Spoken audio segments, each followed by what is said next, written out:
Ndagusuhuje nguhaye ikaze wadahwema gukurikirana ibiganiro bya Neki TV Show umunsi ku wundi. Ibiganiro byacu ni akagaruka, reka nkwibutse ko iyi channel yacu icaho amakuru agezweho, ibiganiro bitandukanye, ubuhamya kandi ndetse n'abafite impano turabakira.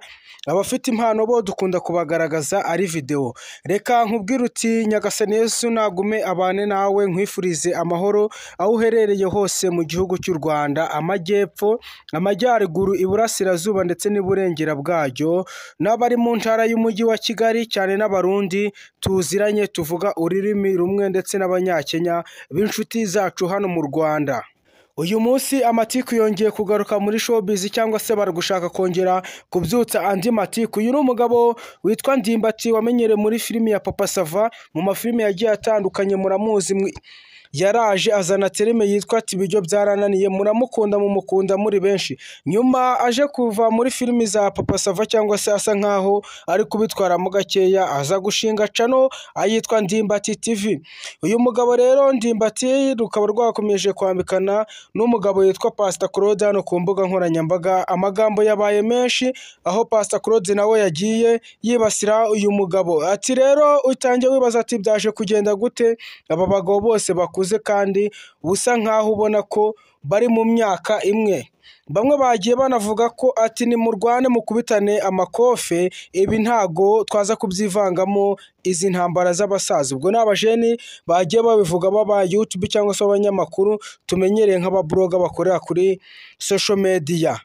Uyu mugabo Ndimbati na Pastor Claude byaje gutangira gute amatiku? Reka nkubwire ko umugabo wita Ndimbati nako sori gatoya, Pastor Claude ariwe wagiye uyatangiza, cyangwa ariwe watangije ano makimbiranye. Muramuzi ko Pastor Claude aho byahiye hose yirukankira kugira ngo abashe kuba yakibonera views cyangwa se n'abasubscribe, abashe kuba yakwinjiza ano mafaranga ya YouTube. Uyu mugabo rero Pastor Claude ubwo yaje gukora ikiganiro mu minsi ishize, ndabizi ko mwagiye mukibona hano kwa Gasuku Media TV wa Mipango, aribwo Kasuku yaje kumubaza ati uyu mugabo Ndimbati uramuvuga iki, cyangwa se umubona ute? Akavuga ati Ndimbati mvuga ko nta bwenge agira. Gasuku yaje kumubaza ati ushingira uvuga ko umuntu w'umugabo waburesinze abantu, washimishije ibihumbi bingana gutya by'abatuye isi ndetse n'u Rwanda muri rusange, uvuga ko nta bwenge agira.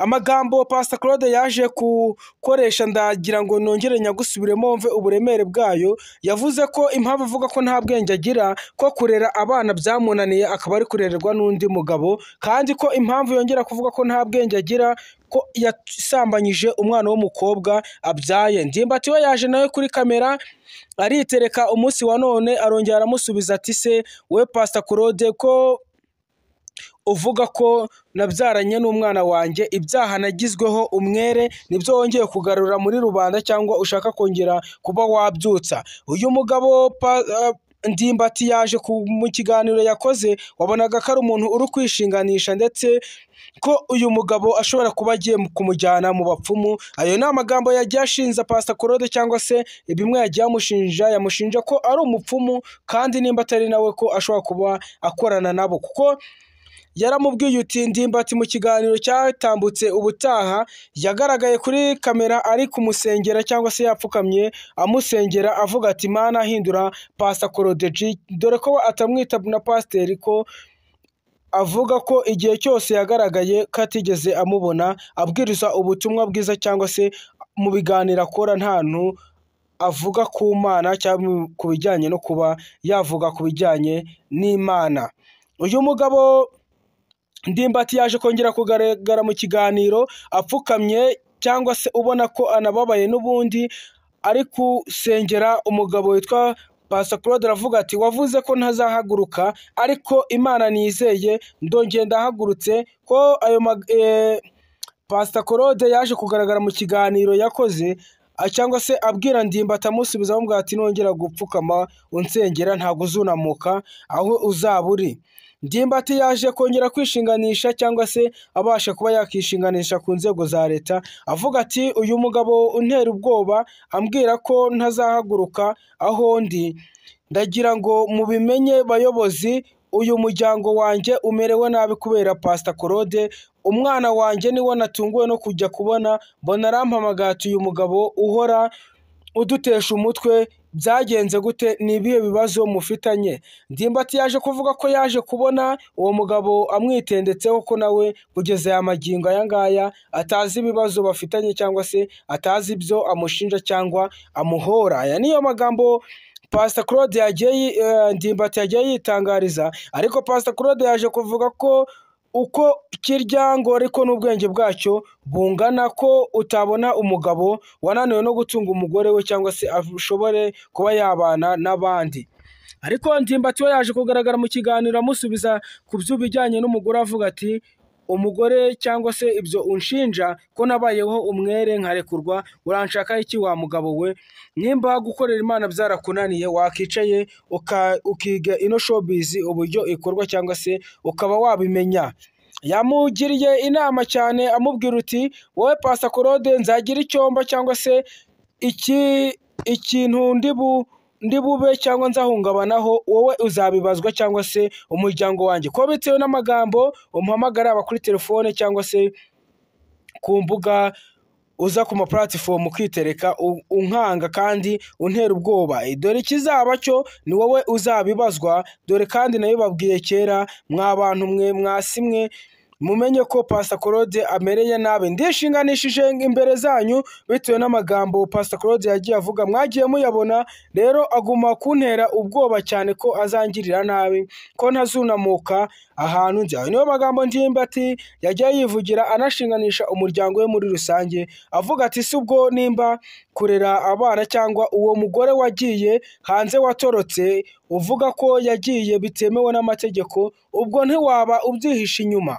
Ndimbati yagumye kwibasira Pastor Claude avuga ati wowe ubwirwa n'iki ko umugore wanjye cyangwa se abana banjye bagiye mu buryo butemewe n'amategeko? Ubwo ntiwaba warabacikije cyangwa ari wowe uzi aho bari? Reka gusa RIB ibe maso cyangwa se inzego za leta, ikizaba ku muryango wanjye, kuri famiye yanjye, yaba abana nabyaranye na Fridawusi cyangwa se nabyaranye n'umugore wanjye w'isezerano, dore ko bose ubamereye nabi, hazagira ikimubaho cyangwa uzagira ikibazo, wowe Pastor Claude ni wowe uzabibazwa. Dore ko atanamwita Pastor Claude, amwita ngo Pastor Claude G Mugani wa ya mazina Sky2 agenda amwita. Abantu benshi muri comment bagiye babivuga bavuga ati Pastor Claude nasubire mu bupasteri cyangwa se ajye guhinga, ibintu bya social media ntaga bishoboye kuza ku ma platform akumva ko agiye gutukana. Uyu Pastor Claude abantu batamumenye ni umuntu yipanze akazi, ni na byiza kuba yakipanga akazi kugira ngo abashe kuba yabona ibyamutunga cyangwa n'ibyatunga n'umuryango we. Ariko se showbiz reka nkubwire ko atari ukikorwa. Showbiz yo ntago ari ukikorwa, dore nanone byaje kongera gukomera cyangwa se kuvugishwa benshi ubwo umugabo bita Kasuku wa Mipangu byaje kuba yakibasirwa n'inzego cyangwa se n'abandi bantu batandukanye batari mu rwego rumwe cyangwa se abanyamakuru bakora politike, kavuga ati wowe ushinja kuba ngo ndi inshuti na RIB, ibyo bintu twebwe dukora ni showbiz cyangwa se aba bantu reka mbabwire ko bibagiwe uko showbiz ikora. Showbiz impamvu yo mu Rwanda idatera imbere, uravuga cyangwa se wagira ngo udisinge undi muntu ugasanga bageze ku nzego za RIB. Ibi bintu ugasanga rero nta hantu biri buze kugira. Gusa umukuru wa RIB cyangwa se inzego za RIB zaje kurangira zigiriye Kasuku wa Mipangu ati kuba waba uri inshuti n'inzego za leta ntago bivuze gukora ibitemewe, kuko iyo ukoze ibitemewe urabiryozwa ugakurikiranwa cyangwa se ukaba washyirwa mu nzu y'imbeho. Uyu Kasuku rero bamuburiye bavuga ati niwongera uzatabwa muri yombi.